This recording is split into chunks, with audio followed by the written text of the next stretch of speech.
Let me paint a picture for you. 5 years ago, you were making $42,000 a year.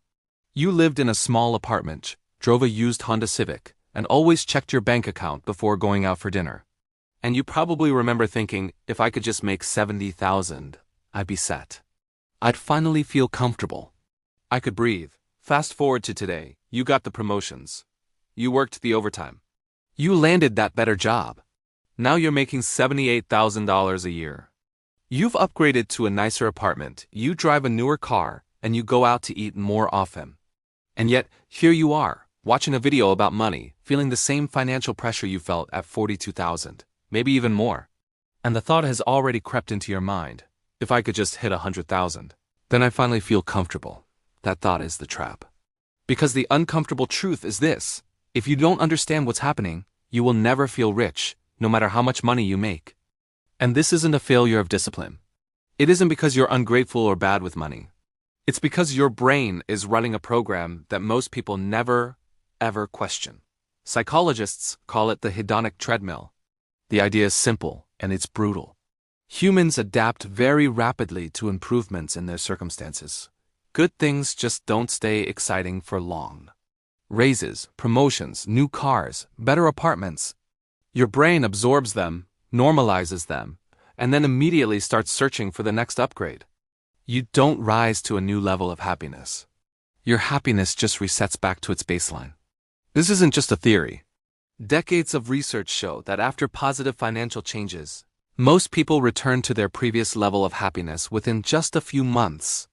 The new salary becomes just my salary. The new car becomes just my car. The new lifestyle becomes normal. And once it's normal, it no longer feels like progress. So your brain sets a new target.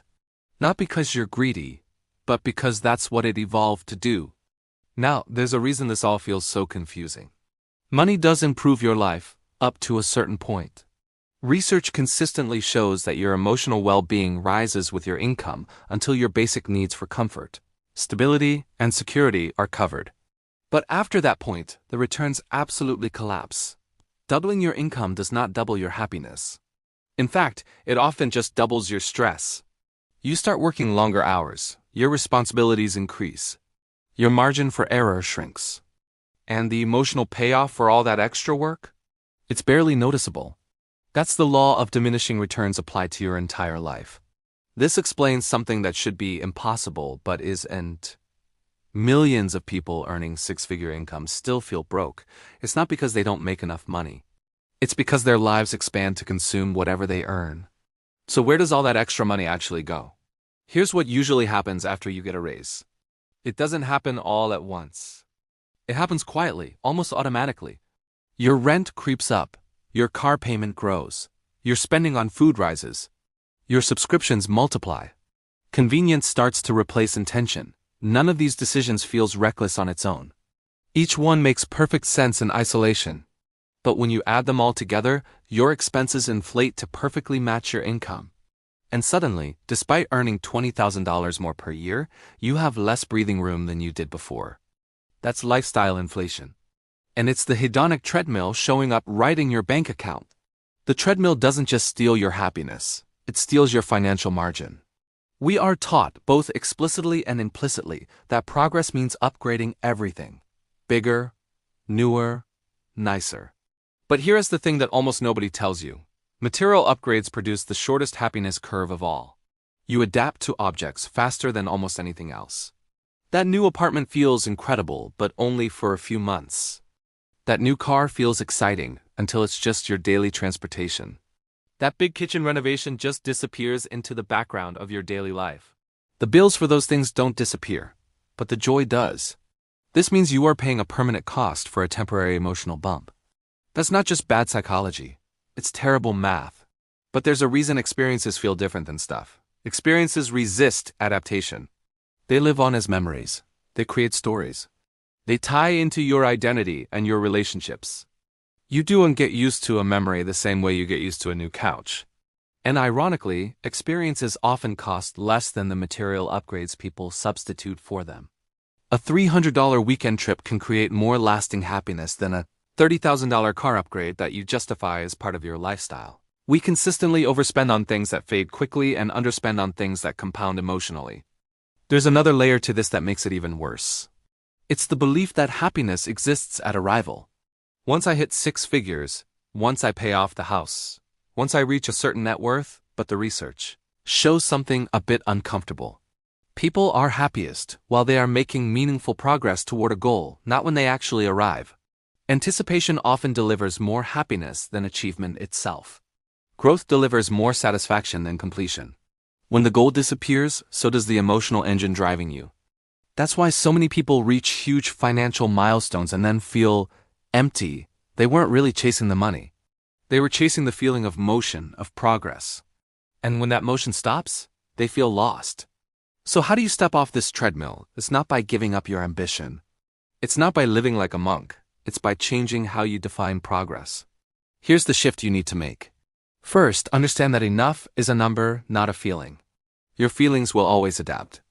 Numbers give you an anchor. Define a lifestyle that meets your real needs and brings you genuine comfort. Then, decide in advance how much of every future raise is allowed to upgrade that lifestyle.